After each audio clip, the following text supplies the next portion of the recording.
NBA. Paso a la Clemente.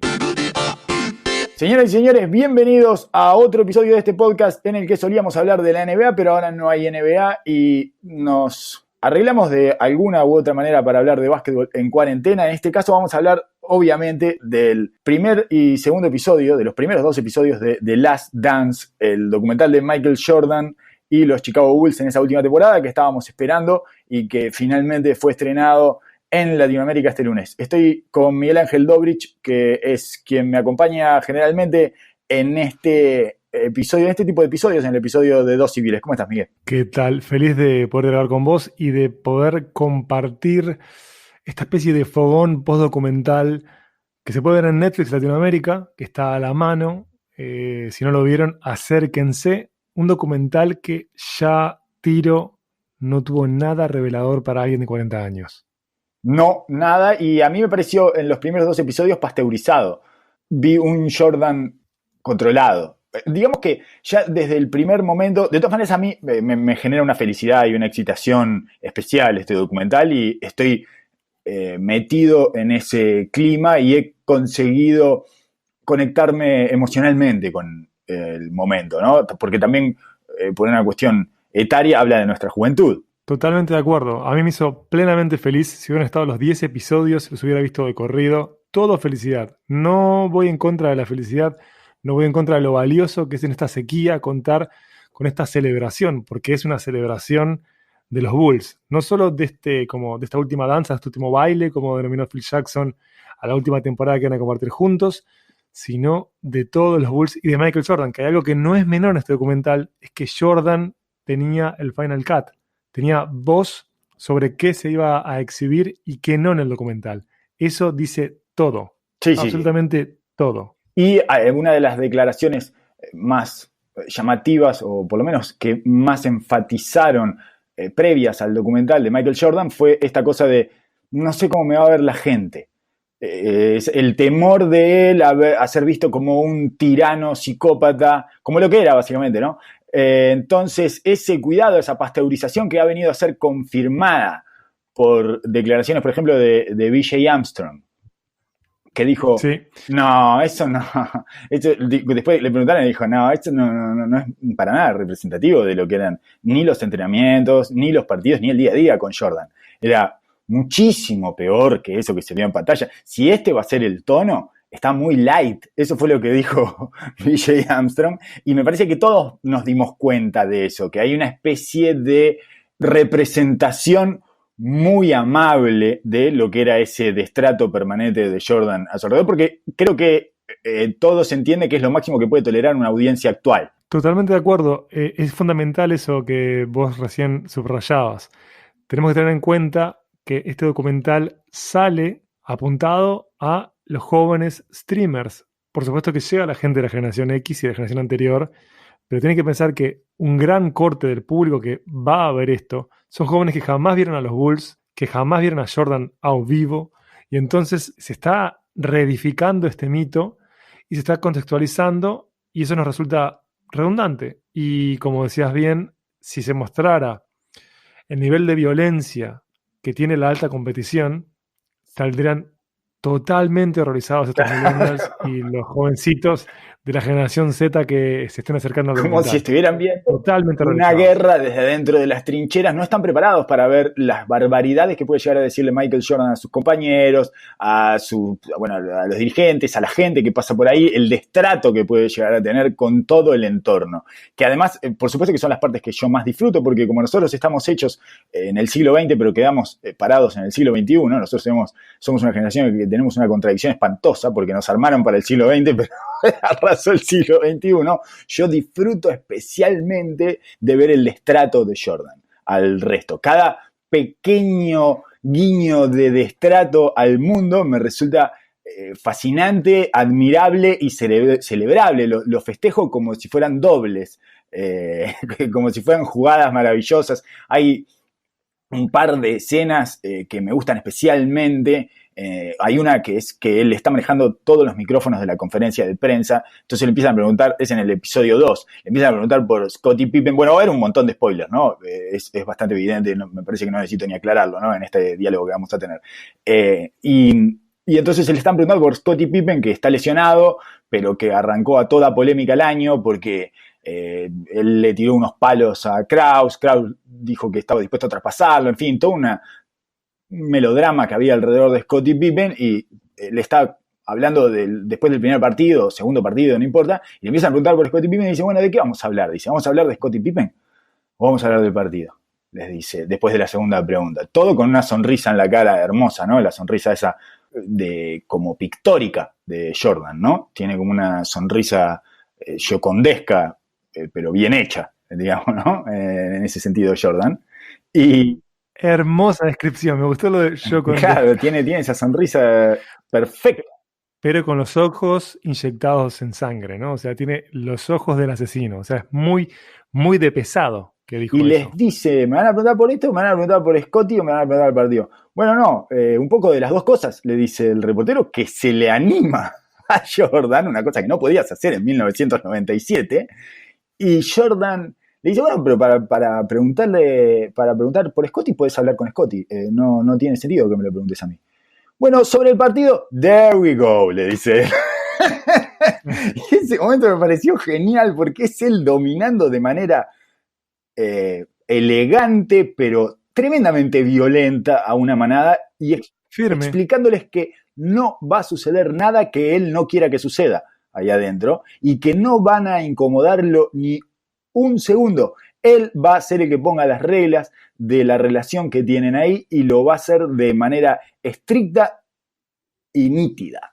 Ese tipo de gestos de dominio me parecen como muy disfrutables. Para mí, que soy, ya te digo, tengo esta contradicción que he sido criado en el siglo XX y estoy parado con los dos pies en el siglo XXI. Me hacen acordar, esos gestos de desprecio me hacen acordar a la forma en que describía Agassi a Sampras en su libro. Siempre volvemos al libro de Agassi porque me parece... Open era. Sí, exactamente. Brillante libro, brillante. Y siempre vuelvo a brevar a ese libro porque me parece que es uno de las mejores descripciones del psicópata de alta competencia, digamos, ¿no? Y la forma en que Agassi ve a Sampras tiene que ver con esta forma en que estaba construido Michael Jordan, porque además se construyeron los dos más o menos en la misma época, de mediados de los 80 para adelante. Ese tipo de monstruo dominante que había en esa época. Eran los construidos de mediados de los 80 hacia adelante que dominaron la década de los 90. Y tenían una condición casi unánime, que era esa especie de no sé, es como un gesto de desprecio simpático, una cosa así, ¿no? Agassi lo explica muy bien en una escena en la que Sampras le da una propina con una media sonrisa a un tipo que estaciona el auto en estos del ballet parking. Y él apuesta con su amigo porque lo ve de afuera y apuesta cuánto le dio, entonces pues van y le preguntan, y bueno, es una escena muy buena, porque además él después la retoma en una cara que le pone Sampras después de que le gana la 10ª final, que es la misma que le había puesto al guacho que le daba la propina. Digamos. Así despreciaban al mundo, no era que se aprovechaban de las criaturas débiles, sino que ese era el trato que tenían este tipo de tiranos deportivos de dominio absoluto sobre todo el resto de la humanidad. Sí, me parece muy interesante cómo remarcás qué es lo que te interesaba, porque yo coincido, al ser criaturas que quedamos entre el siglo XX y el siglo XXI, y que por supuesto que éramos pésimos ejemplares del siglo XX, o sea, de lo más blando y no hubiéramos sobrevivido al siglo igual XX, somos claro, no hubiéramos sobrevivido al siglo XX y el siglo XXI nos arrolla con su hipersensibilidad. Totalmente. Entonces, igual así, estamos otra vez huérfanos, porque este documental no fue hecho para nosotros. Lo que más nos interesa, dudo que lo encontremos acá, pero lo dudo totalmente desde el momento en el que se remarca este miedo a caer mal. Es imposible que Michael Jordan caiga mal, para mí aún mostrando el lado más salvaje de él. Imposible. Es totalmente, Black Jesus. Es Black Jesus y cualquier método que utilice está certificado por los resultados. Entonces, no puede caer mal porque sus métodos han demostrado ser efectivos. O sea, porque ya conocemos el final. Como ya sabemos que esta temporada termina con él robándole esa pelota, haciendo un doble de bandeja para poner a un punto en Utah a su equipo, robándole una pelota a Karl Malone él mismo y anotando el último tiro sobre Bryon Russell, después de un crossover, tirando desde el codo con una estética insuperable. Como ya sabemos que ese es el final, todos sus métodos están aprobados. Y yo igual, bueno, un par de cosas. Uno que como todo genio macho alfa psicópata, ¿verdad? Es un psicópata, un sociópata, como prefieren llamarle a los machos alfa del deporte, son así, quiere dominar la historia.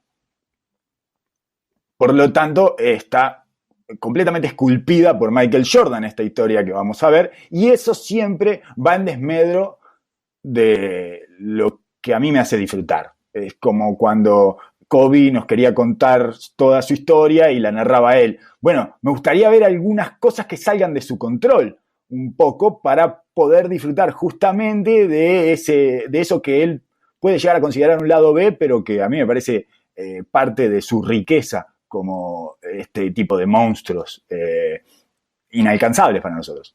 Es que todos estos titanes necesitan de un lado B. Si no tenemos la historia prohibida, el valor es totalmente limitado. Si nosotros lo que vamos a ver al final es el acceso, que lo que hace es nada más que remarcar historias que todos sabemos, por supuesto que nos va a dar felicidad, porque estamos celebrando una década perdida, la década de nuestra adolescencia, que siempre tiene como un valor emotivo enorme en cualquier ser humano, sin importar las generaciones, y además dentro de lo intolerable que es la adolescencia, la NBA tiene una constante de felicidad. Fue una hermosa década. Yo que igual, sé, es como complicado que sea todo oficial. Definitivamente. Igual yo tengo ahí un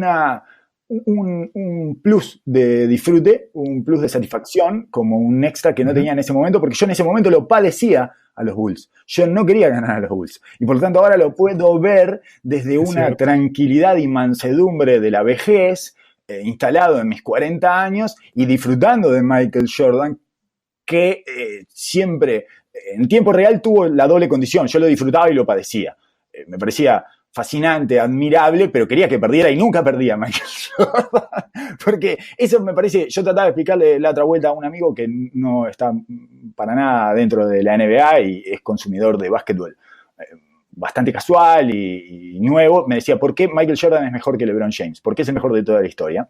Y le decía que en realidad esa discusión no me parece descabellada, discutir acerca de quién es mejor, si LeBron James o Michael Jordan. No soy de los que piensan que no nos podemos sentar ni hablar. Sí soy de los que creen que Michael Jordan es el mejor de toda la historia.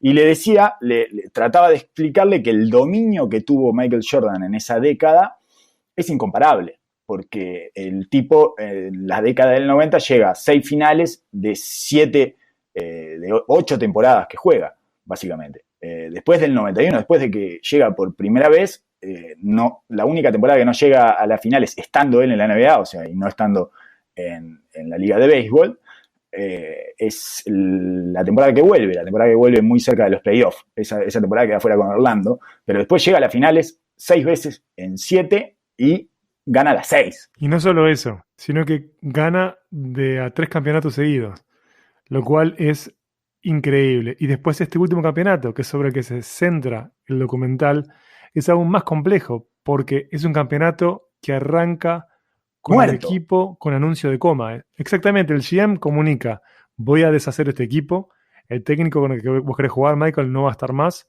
quiero cambiar a Scottie por otro jugador. Esto se desarma todo. Entonces, lo blindada que está la cabeza de Jordan es interesantísimo, porque parte del valor de esta clase de relatos es entender cómo funcionan las mentes de las personas que tienen ese grado de concentración y ese amor por la competencia al extremo. Es entender como oficinista cómo funciona un cerebro que no tiene nada que ver con el tuyo. Es hermoso. Esa y que no se explote eso sería una pena. Lo fascinante que tiene este tipo de experimentos. Y en ese caso me parece que sí, que yo no recordaba que estuvieran tan rotos los Bulls del 98 además. La sensación, lo cual lo contrapongo más allá de que mi consumo de la NBA era menos obsesivo y menos profundo que el que tengo ahora, además por las herramientas que tenías al alcance para consumirla. no recordaba todo el torbellino, el cabarute que eran los Bulls, básicamente, ¿no? Porque eran un cabarute permanente con Scottie Pippen boicoteando la temporada abiertamente, diciendo, nah, yo no me opero nada, yo quiero mis vacaciones, no sé cuánto. Toda esa situación en la que el único que sostenía todo era Jordan. Realmente, estuve erróneamente, ¿no? No lo tendría que haber hecho y duró muy poco, ¿no? Pero algunas repercusiones en Twitter en Estados Unidos sobre este documental, y la cosa esta de que lo acusaban de egoísta a Jordan por decirle egoísta a Scottie Pippen, que en realidad estaba ganando menos y todo, no sé qué. Bueno, Jordan estaba ocupado de una cosa que era ganar. Papá está trabajando. Vos firmaste ese contrato, que te dijeron que no firmaras, lo firmaste, y bueno, ahora no te quieren dar un peso más, no te lo van a dar, porque yo los conozco, no te lo van a dar, olvídate. También es cierto que si él se sentaba en el escritorio del dueño y le decía, le tenés que dar un poco más de guita a Scottie Pippen, capaz que la cosa cambiaba, pero capaz que no. Y él además no estaba para eso, él estaba para ganar. Lo que le dice a Scottie Pippen es, no me boicotees la temporada, no me hagas perder, ¿qué estás haciendo? ¿Cómo vamos a perder? Peleate con quien quieras, agarrá el gordo Krause del cogote, qué mal que sale parado Jerry Krause en este documental, además es tremendo, es una locura lo mal que lo dejan a un tipo que, por más alejado y más oficinista que sea dentro de esa cantidad de héroes deportivos, había armado ese equipo, básicamente, ¿no? Y tenía sus atributos que jamás se muestran por lo menos en estos 2 episodios. Es todo negativo para Krause. Coincido con vos en que Krause tuvo una gran gestión. Tiene esa frase que se volvió desafortunada de que las instituciones son las que ganan los campeonatos, las organizaciones deportivas son quienes consiguen eso. Sí, igual lo ataron a eso como si fuera, se lo pusieron como una cruz, y en realidad él después salió muy agresivamente a decir que el periodista había hecho una estupidez y que este idiota pone una frase mía pero no la pone completa y no le pone que solo los jugadores no pueden ganar, claro. No sé, no sé cuánto. De cualquier manera siempre está esa tirantez, ¿no?, entre el general manager y los jugadores. Hay un momento en el que el general manager indefectiblemente se cree que es él. Es una cosa que no falla. En un momento se olvida de la importancia que tiene el deporte, que es cuando nosotros solemos graficar eso o ilustrarlo con la frase se puso por encima del básquetbol. Es no te pongas por encima del básquetbol. El tipo que va y se mete adentro de la cancha y define los partidos es el que te está dando los campeonatos. Lo tuyo es secundario y prescindible, por mejor que hayas hecho las cosas, en este caso muy bien, porque armó 2 veces un equipo, le armó el primer three-peat y le armó el segundo three-peat, todos de él fue a buscar a Kukoc, él fue por Ron Harper, él llevó a Phil Jackson, él llevó a Tex Winter. Digamos que él sentó las bases de esa dinastía. Rodman y Scottie Pippen. Exacto. Todo, absolutamente todo. O sea, es un Hall of Famer de los GMs. Un Hall of Famer. Yo lo escuché en una nota hace poco al viejo, ya viejo, ¿no? A Krause, antes de que se muriera, porque ¿no? Falleció. Sí, antes de que se muriera, ya viejo, lo escuché hace, te estoy hablando poco, me refiero a 2, 3 años, ¿no? 4 años capaz, esa es la unidad de tiempo para referir poco que tenemos los cuarentones, ¿no? 4 años es poco para nosotros. Nada. Y entonces lo escuché a Krause y estaba como mucho más asentado, ya viejo, y decía que sí, que fue un desastre aquello, que se le fue de las manos y que él había manejado mal la relación con los jugadores y todo, y también tiraba un poquito la que tiran los oficinistas en este tipo de situaciones, que yo quería que ellos estuvieran contra mí porque así estaban más enfocados. Que es como la defensa del oficinista. No necesitaban eso, no te preocupes, tenían a Michael Jordan.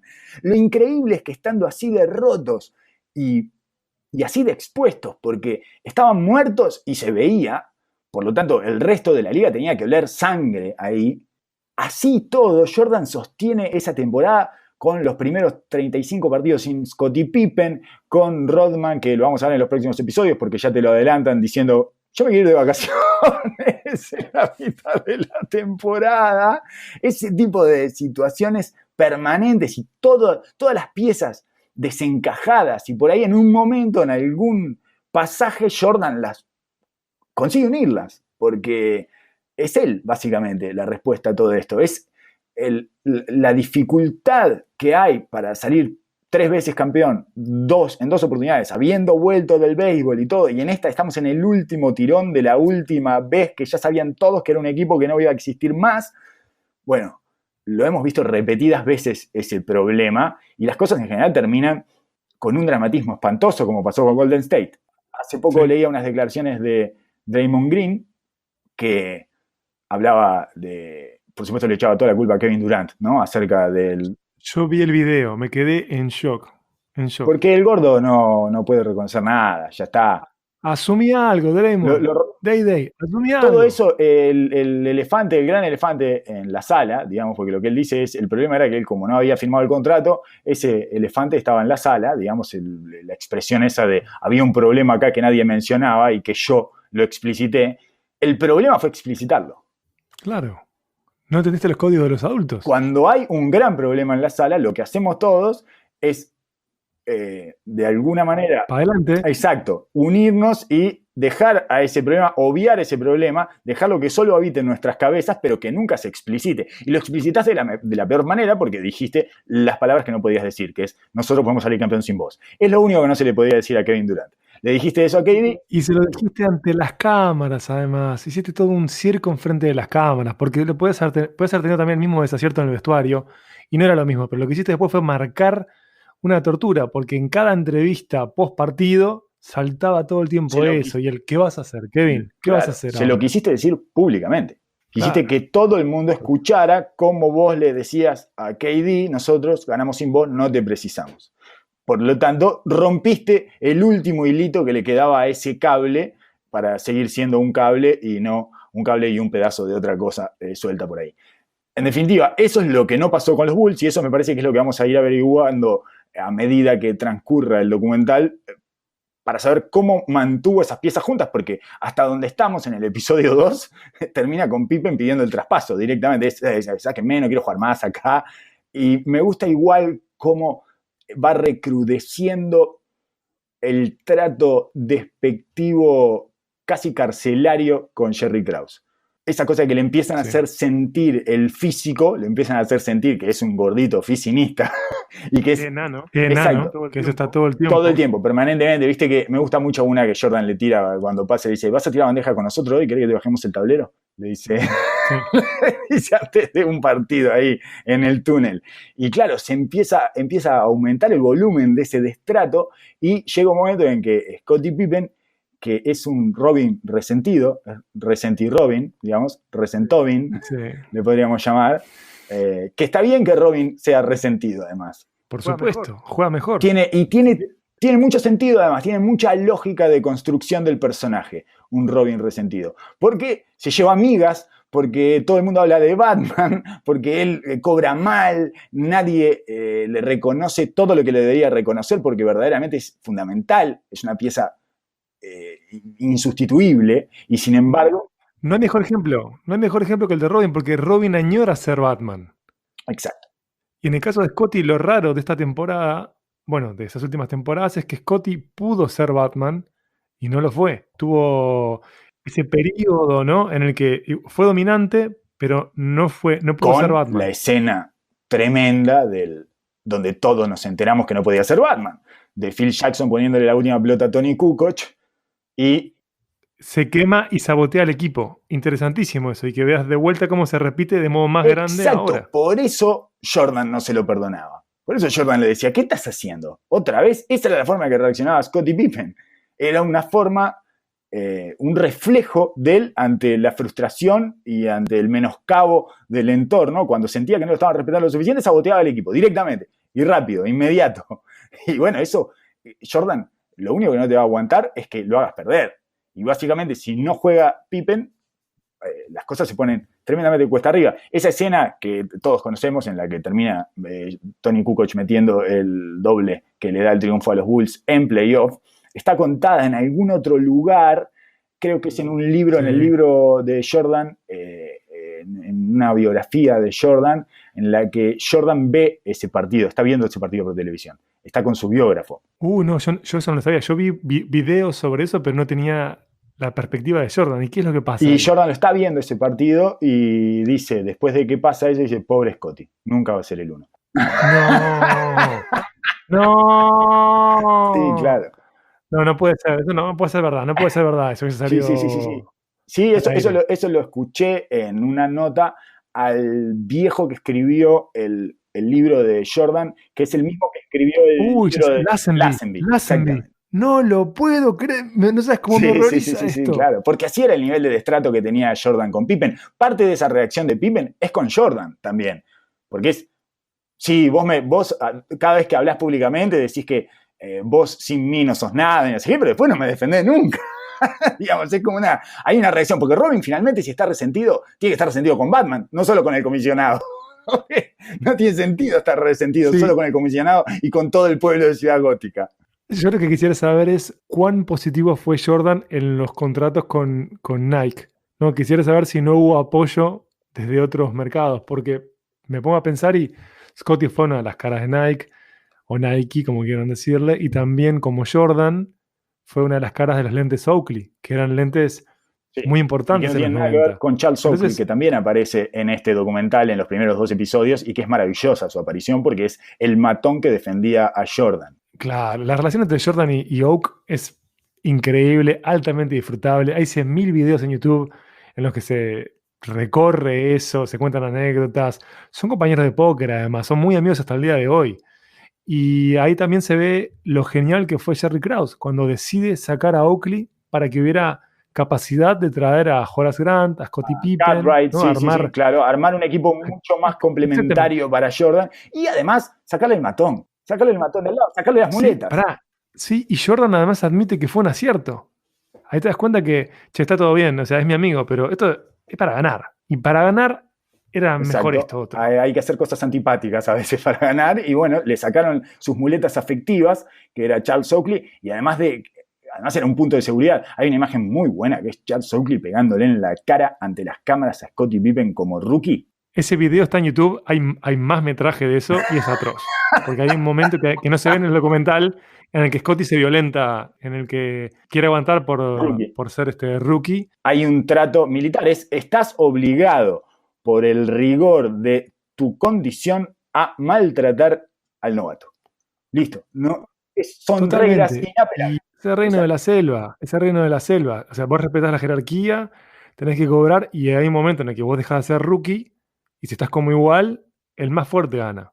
Y en este caso era indiscutible que el más fuerte era Michael Jordan. Pero igual, qué equipo fascinante para ir narrando porque cuando empezás a ver las piezas, porque Jerry Krause es cierto que es pero refregado por el fango, tiene una gran gestión de caballero. El dueño de los Bulls es una maravilla, pero de los mejores hermoso. personajes Yo no lo conocía. para mí cómicos y villanos. Un Sí, villano, ¿eh? un villano, pero Es un con una villano. elegancia No me acuerdo que es un villano. añorable, es la elegancia. A mí me resulta hasta afable por su elegancia. Cuando dice, me parece que tiene la mejor frase de los primeros 2 episodios, además, que es cuando cuenta esa maravilla del gordo Kraus, que era un gordo lleno de odio, evidentemente, y manipulador y todo, y entonces él arma la boda de su hija, el general manager Jerry Krause arma la boda de su hija, invita a todos menos a Phil Jackson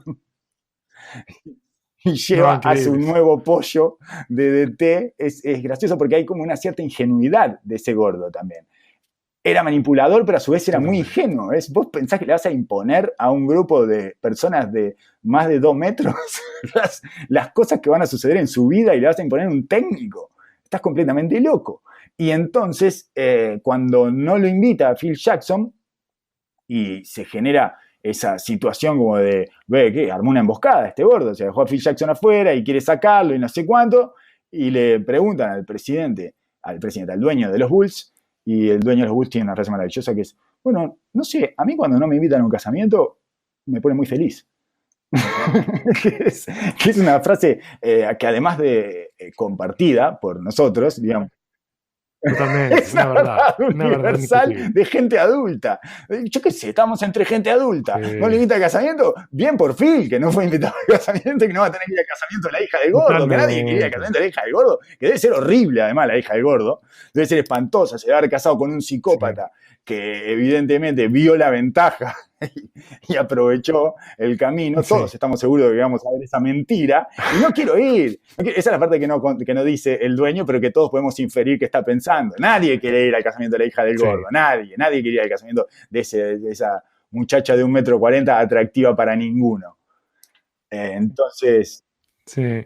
Yo desconozco el background del dueño, o sea, yo no sé si es una persona, no tiene pinta de haberse hecho rico trabajando, ¿eh? No tiene pinta de que haya sido así. Capaz que me equivoco, pero ese señor tiene más actitud de a papá le fue bien el abuelo que otra cosa, porque es muy elegante como villano, pero no deja de ser un villano. Se nota que es un villano, porque Krauss es el Robin del villano. O sea, es como todo número 2 tiene que hacer sagadas.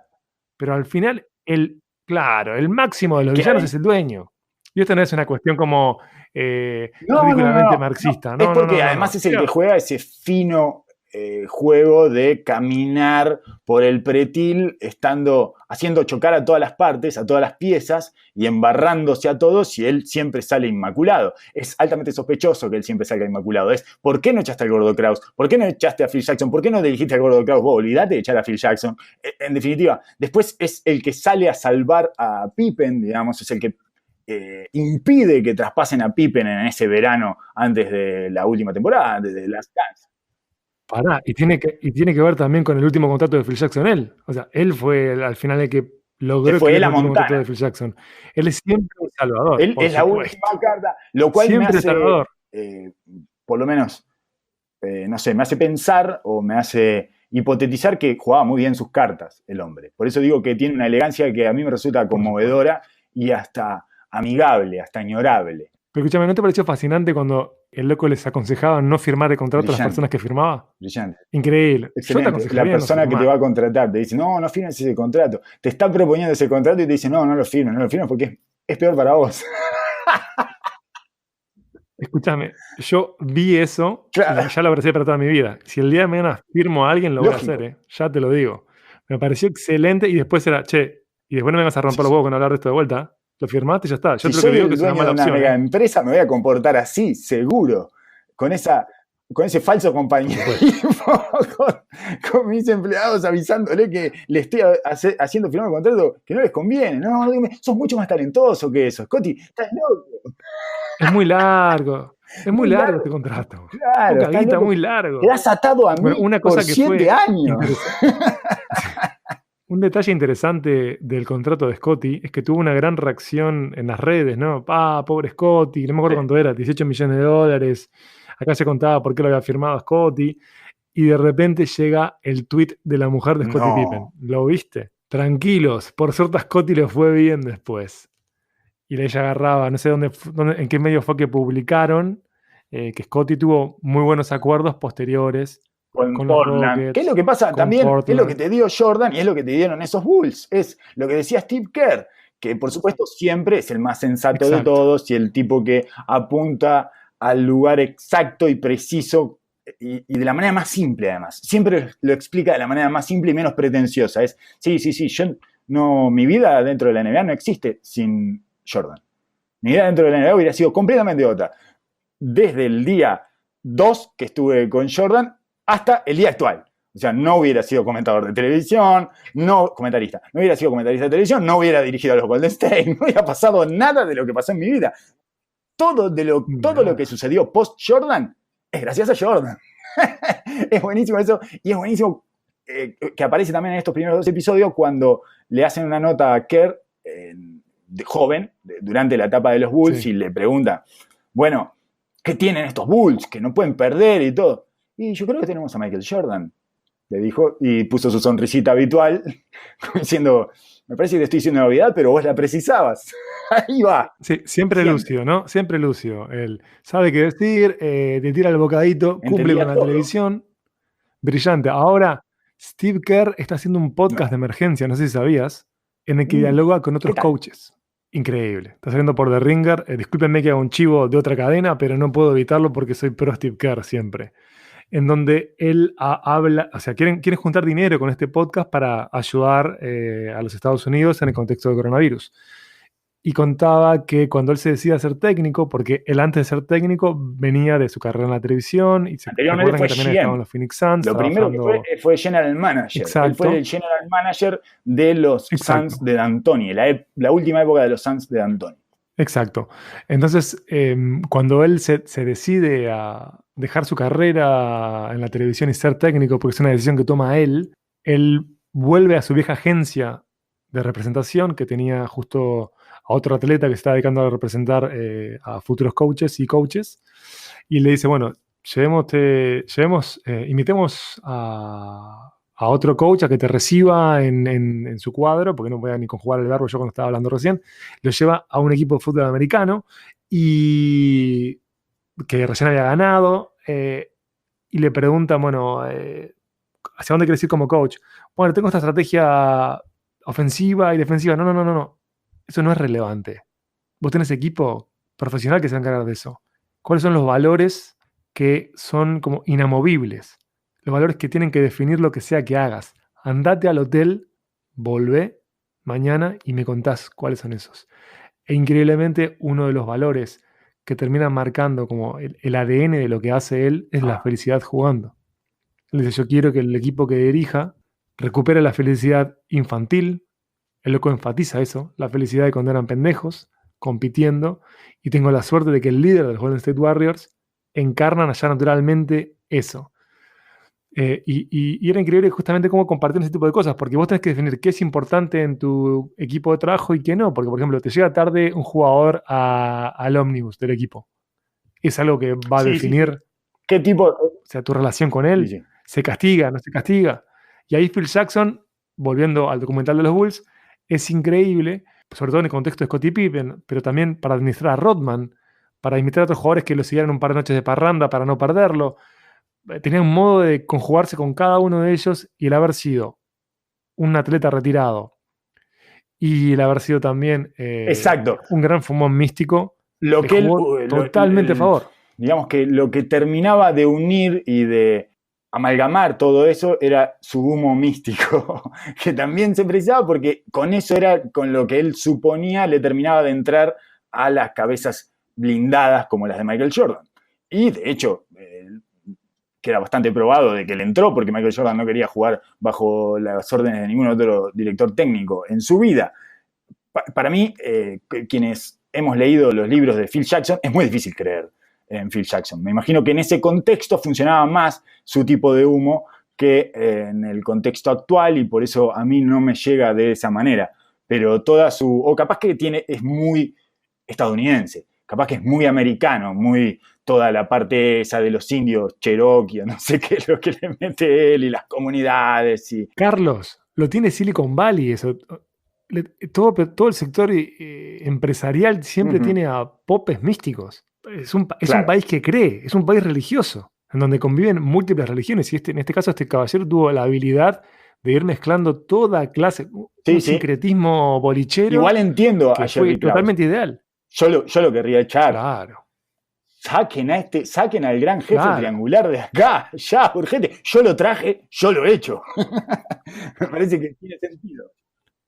No, y además también es natural que un GM interprete que hay periodos que se cumplieron y que para seguir, o sea, este caballero ya entendió que para seguir compitiendo antes había que hacer cambios. Los hizo, funcionó. Sí. Y está el problema siempre de la empiria. Si vos haces cosas que funcionan antes, ¿y por qué no van a funcionar de vuelta? Bueno, muchas veces no se da eso, pero es difícil que caballeros con tanto ego no piensen de esa manera. Ahora, un argumento que es razonable de Jordan en el documental y que lo sigue sosteniendo hasta el día de hoy, era ¿por qué vas a tocar un equipo que sigue ganando? Que yo lo entiendo eso. Vos tenés que refrescarlo. Sí, además pero hay ¿por un qué momento dinamitarlo? en el que ya está, que chocas cabezas con el macho alfa y se acabó. Tiene razón el macho alfa. Vos podés llegar a maniobrar hasta llevarlo a un punto que te convenza un poco más a vos y que esté más cerca de lo que vos querés, pero no podés ir en contra de sus necesidades y sus deseos, porque ahí es donde se termina todo y ahí es donde se terminó la dinastía de los Bulls, y por eso fue. De cualquier manera es inevitable, y esa es una de las maravillas que tiene esta dinastía, la de los Bulls. Fue tremendamente intensa y muy demandante. Estaban drenados, ya se los veía drenados en las imágenes estas que vemos del episodio 1 y 2, que son de octubre y noviembre, ya están todos drenados, todos rotos, todos tienen cara de cansados, todos tienen cara de no, esto recién empieza y no sé cómo voy a hacer llegar a la mitad de la temporada. Tengo algunas cosas más para destacar. Una es la presencia tanto en la vida de Scottie Pippen como en la vida de Michael Jordan del hermano sometedor. El hermano sometedor. Sí. Qué útil que es el hermano, ¿eh? No Qué hay, útil es el hermano ese que te no hay mejor golpea, crianza que te de los niños que desafía. la crianza en manada. Y claro, Sí, estoy de de la manera acuerdo. en que hemos ido adaptando nuestras vidas y cómo el, el tipo de cerebro, de mentalidad, le diría más que de cerebro, clase media, y ha ido reduciendo la cantidad de hijos en la casa, ha dejado muy por fuera esa Sí. forma de criarnos, que era un poco más rústica y más exigente y más demandante, pero que te dejaba más tonificado. Estamos hablando de casos extremos en esto, ¿no? Pero siempre hay alguien superior físicamente, con más edad, que somete a todos estos tipos y que los hace máquinas.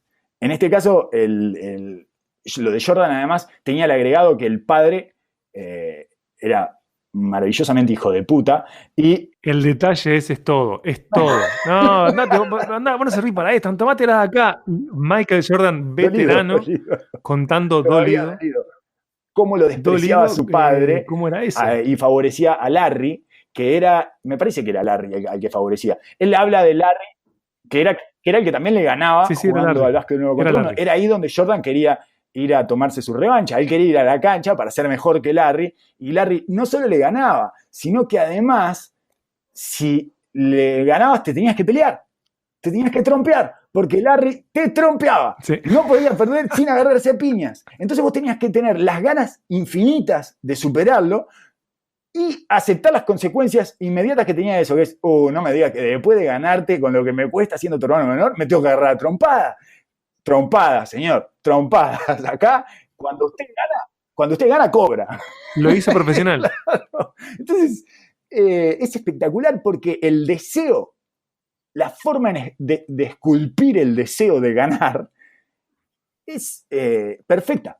Es perfecta. Vos tenés que tener tanto deseo que en algún momento vas a perder, porque me imagino que después lo cagaba a trompadas el hermano mayor. Entonces, Sí, sí, de me niño parece que seguro que es sí. esas son otras cosas que me gustan ahí. El hermano sometedor es algo con lo que disfruto especialmente. Claro, porque vos usas esto para encontrar viejos modelos de cómo se edificaban Exacto. mujeres y hombres de un mundo que no existe, y se ve que el resultado en muchos aspectos es mejor, Lamento. es mejor, es mejor. Lo que sí tiene claro, creo que cualquier televidente, como la familia de Michael Jordan, que quizás no es muy funcional ver la vida familiar a alguien así.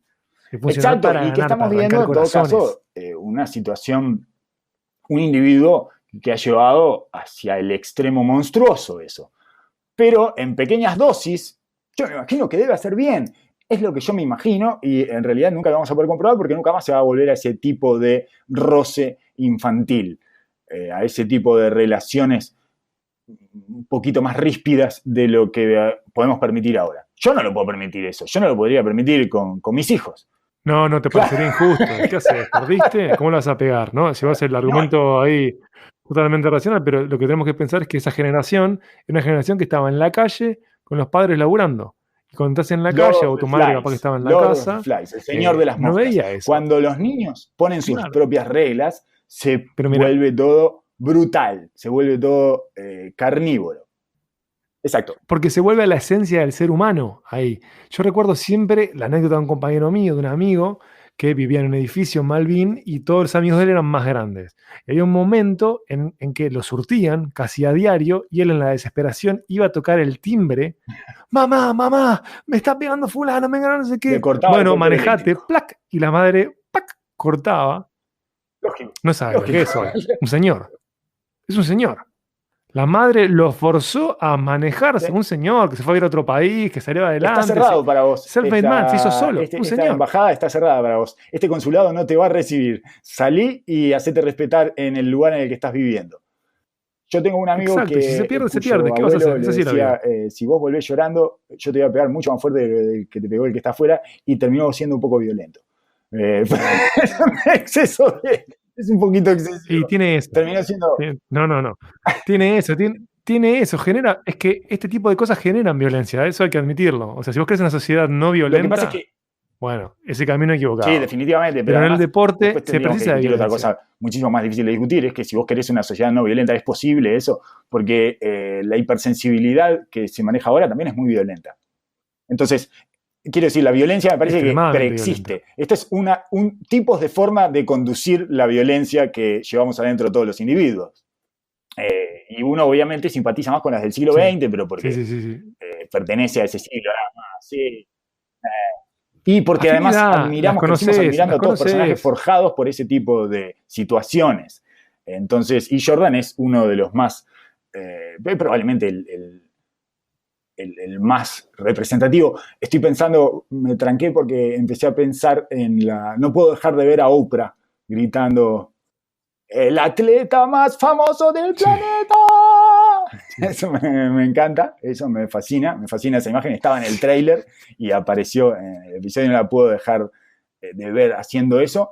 Y recordé la discusión en Twitter que me hizo huir rápidamente, que es que estaban no sé ni por qué entré ahí, entré un tuit de uno que decía, citaba otro tuit de una muchacha que decía, están hablando de Jordan, del documental de Jordan, y hablan como si fuera Beyoncé.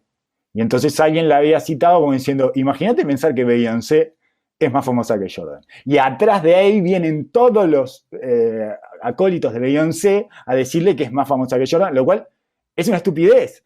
Y yo tengo un sesgo del siglo XX, pero es un delirio Un decir que delirio. Beyoncé es más famosa que Jordan. Jordan era la persona más famosa de la Tierra en una época en la que no existía la globalización. Todavía no había empezado la globalización. Sí, sí, un atleta que estaba al nivel de Michael Jackson, era una Exacto. estrella pop, pero que jugaba al básquetbol. Y estoy seguro que si vos pones a Jordan con Obvio. Beyoncé, Beyoncé se mea. Claro. Se mea. Y Michael le dice, ¿todo Michael bien? Jordan está, claro, Michael Jordan está ¿Todo, 3 pisos todo bien, arriba de petiza? ¿Todo Beyoncé bien? y lo que generó en la década del 90, recordé, por eso Por hice todo supuesto. este trayecto, recordé también una parte del documental que me gustó mucho y que me pareció un poquito escasa, que es cuando están en París, que es hermoso, y Sí, ver al divino, comisionado Stern, ver a David Stern divino. hablando, a ese sí que lo La relación respetaba, que la tenía con el relación de comisionado. somos socios en Totalmente. esto. Exacto. ¿Cómo anda la Brillante. familia? ¿Cómo anda la familia? ¿Eh?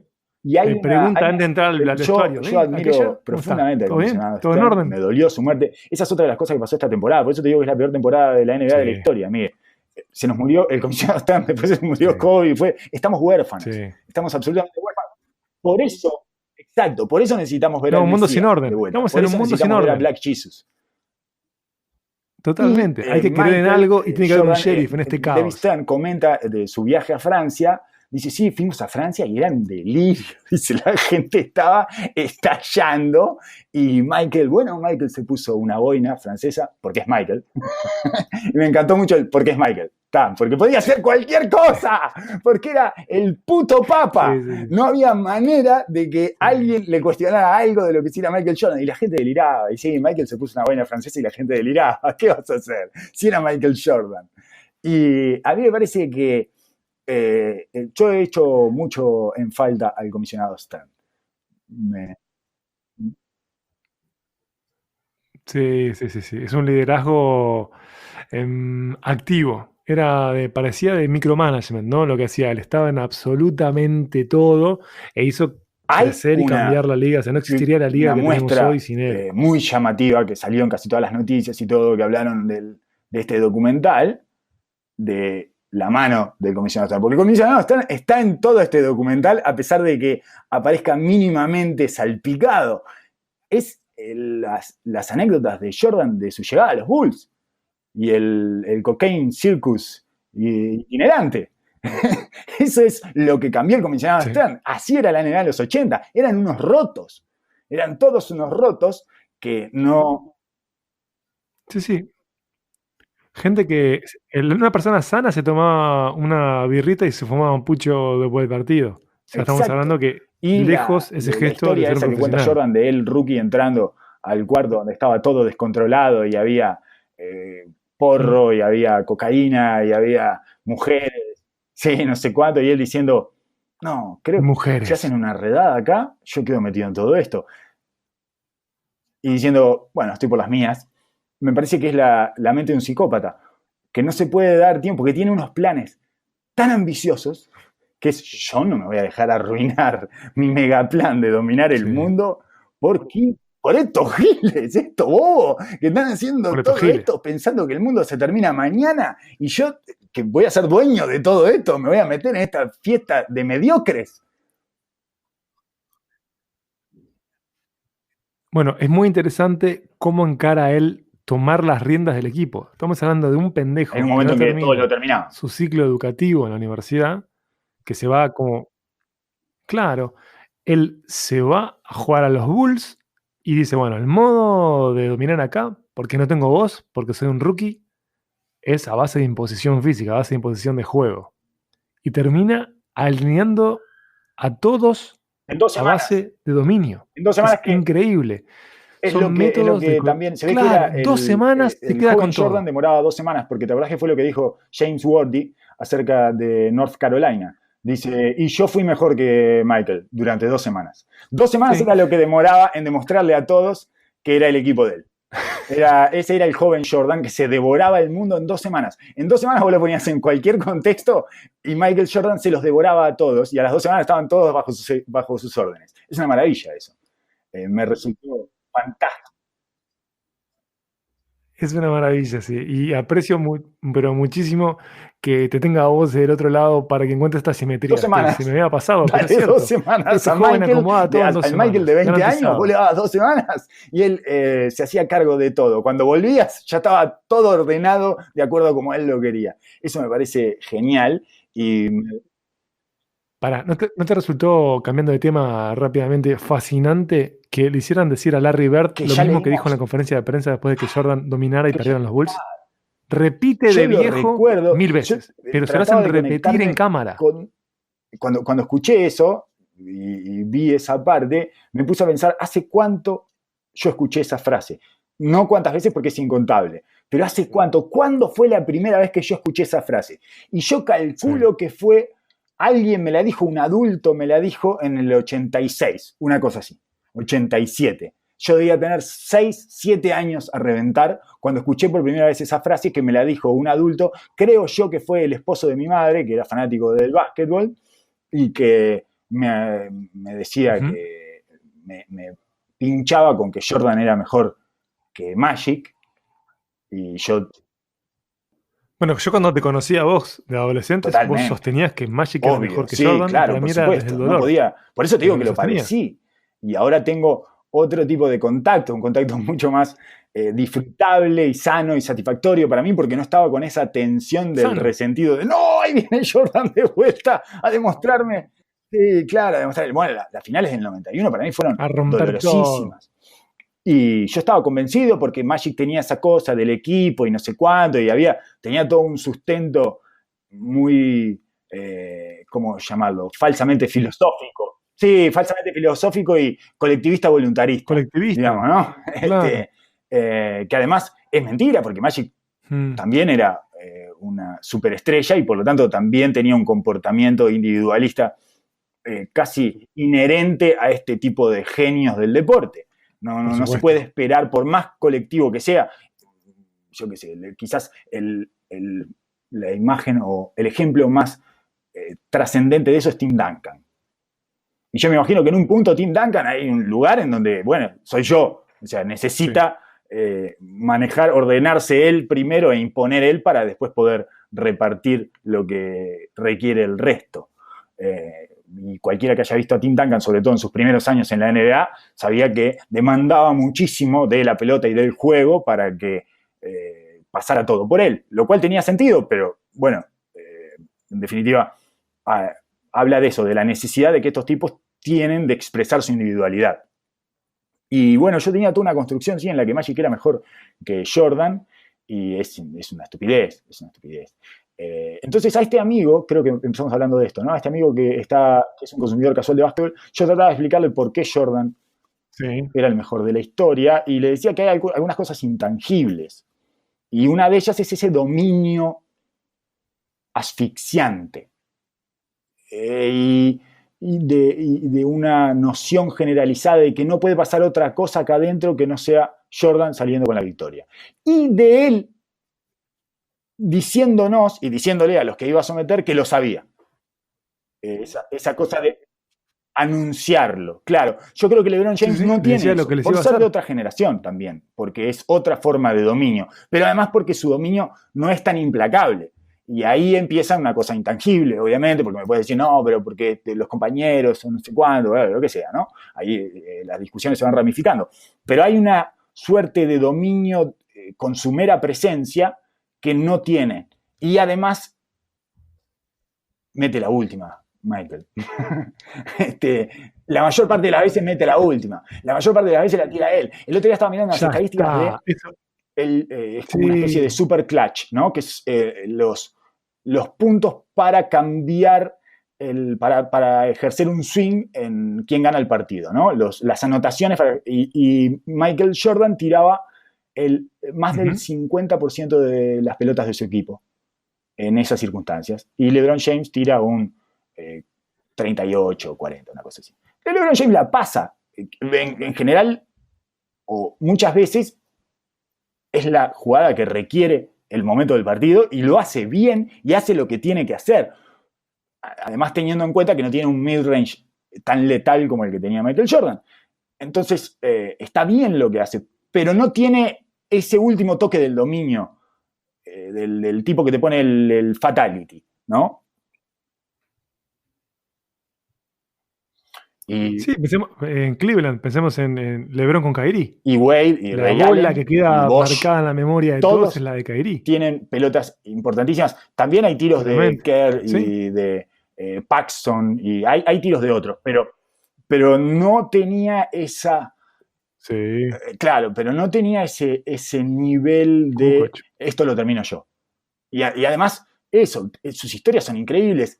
Lo conocemos con ese tiro de North Carolina y se va de su mundo ideal, digamos, porque después vuelve a Washington, no sé qué, pero se va con ese tiro contra Utah, con esas últimas 2 anotaciones contra Utah. Quiero decir, tiene un poderío esa narrativa que es impresionante y el dominio ese que tenía él es casi incomparable, y además la eficiencia ganadora, 6 finales ganadas, una década bajo su égida, como si fuera el peor de los tiranos, y encima un tirano estéticamente. Estéticamente es una cosa. LeBron James es una mole, y este tipo es un gato, es felino, entonces estéticamente es algo, es un placer que te desborda los ojos, y eso es imposible, es muy injusto poner esa variable en juego, porque es inalcanzable, eso sí es innato, eso es lo que traigas.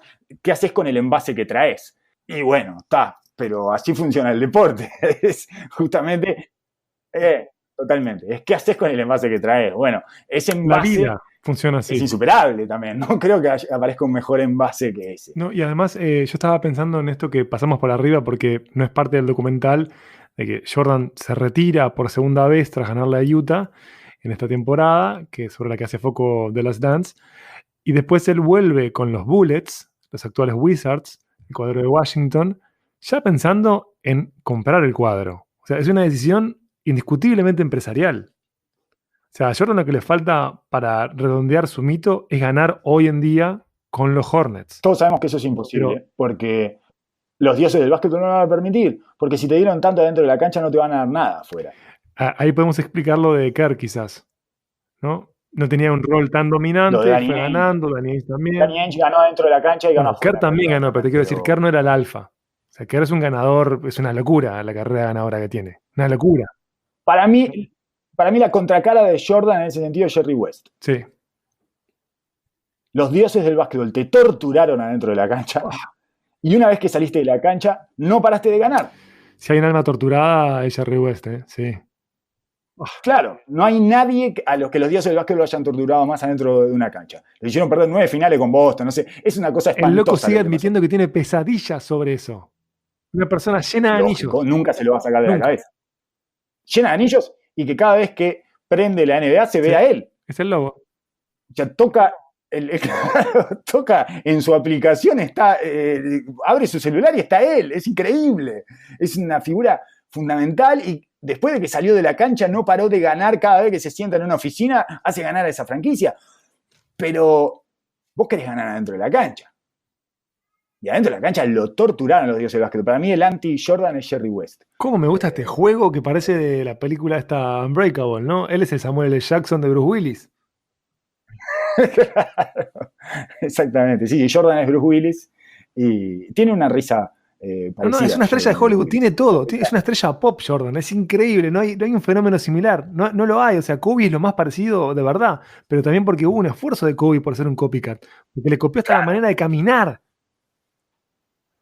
Es increíble cuando ves a Kobe adolescente, no caminaba así. No caminaba así. No. Ni siquiera hablaba, terminó hablando de modo mucho más refinado, mucho más cercano como al coolness de Jordan.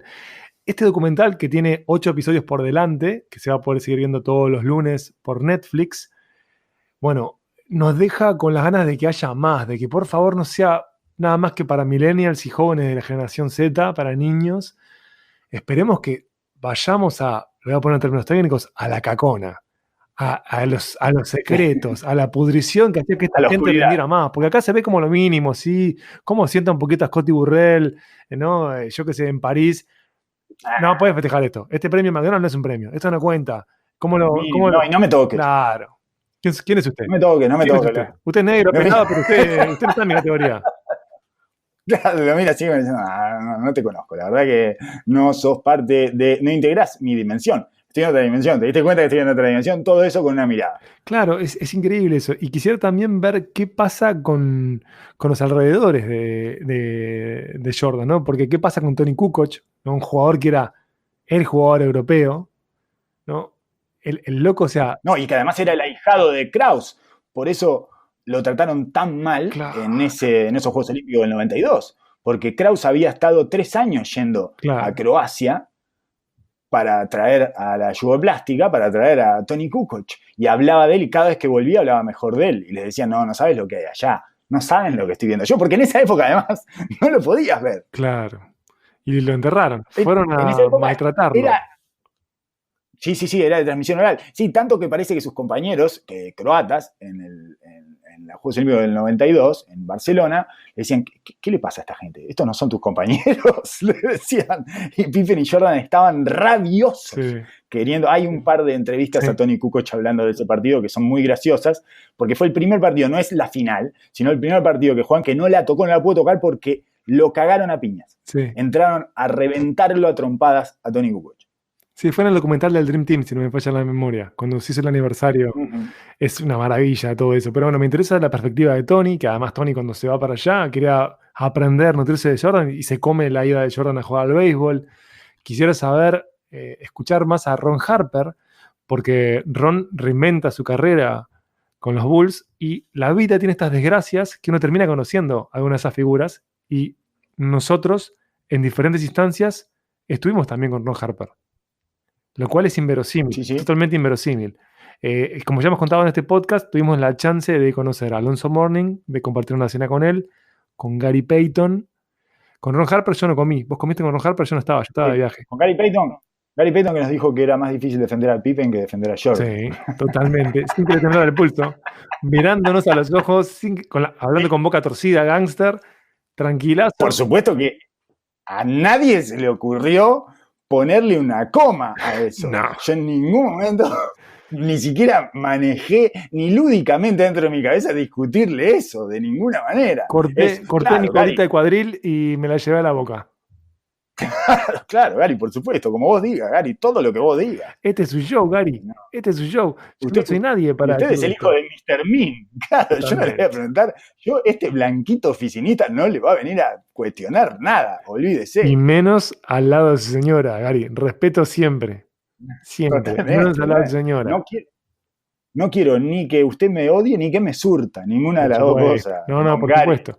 Y Ron Harper vino a Uruguay cuando fue el campeonato de la G-League en el Antel Arena. Y ahí... Sí, yo que soy muy malo hablando inglés, le pude hacer un chiste a Ron Harper, que es que yo me identificaba con su juego. Porque yo me creía un base alto que no anotaba, pero que era muy bueno en defensa y que no era ni alto ni era bueno en defensa ni era base, en realidad yo. Pero era como que me identificaba. Y lo hiciste feliz. No tenía ninguna de las 3 cualidades que tenía él. Tengo pruebas de eso, está en la cuenta de NBA Verabásquet en Instagram, está la felicidad de Ron Harper riendo con voz y el oso ante tu chiste. Yo no tuve la suerte de hacerlo reír, ¿eh? Yo a Ron Harper nada más que lo incomodé. Solo incomodarlo. Lo hice feliz porque me humillé ante él, que es lo que uno hace ante los grandes atletas. Lo que uno tiene que hacer ante los grandes atletas, receta para comunicarse con un gran atleta, humillarse ante ellos. Humillarse. Y si no lo creen, bueno, lo podrán ver en las próximas ediciones de The Last Dance, cómo se humilla casi todo el mundo al lado de ese mega alfa, de esa deidad negra que era Michael Jordan. Carlos, hasta aquí llega mi nuevo aporte, en ser una pared casi vacía, pero lo que he disfrutado con esta serie de certezas y simetrías que has encontrado, lo de las 2 semanas creo que me va a marcar para toda la vida. Michael Jordan de joven arreglaba todo en 2 semanas. Increíble. Dale 2 semanas a Michael y él se encarga. Todos se van a enterar de quién es, todos se van a enterar a cargo de quién va a estar este grupo humano. Dale 2 semanas. Volvé dentro de 2 semanas y esto va a estar todo ordenadito. Solo tengo para decir muchísimas gracias por haber llegado hasta acá, quienes llegaron hasta acá, y muchísimas gracias a la vida que en este año, el peor año de la existencia humana, por lo menos de nuestra existencia, que no vivimos grandes guerras y ese tipo de cosas, no cercanas, no que nos pueden afectar, nos haya dado la presencia de Black Jesus. De nuevo, necesitamos a un Black Jesus. Yo en este momento sigo a 2 personas. A Ioannidis, que es un infectólogo de Stanford, que tiene aspecto de persona que canta en una cena show con un teclado en el bar latino. y bueno, es todos los terraplanistas lo estamos siguiendo. Y bueno, y ahora estoy encomendado a Black Jesus, como corresponde, al señor Michael Jordan, y por primera vez en mi vida lo disfruto en tiempo real, porque yo lo padecía. Bueno, la semana que viene se va a sumar el oso a este podcast, así que vamos a entrar a... Ya es una experiencia mística, ¿no? Como una especie de santuario con acólitos de Black Jesus. Hasta la próxima. Será hasta que viene.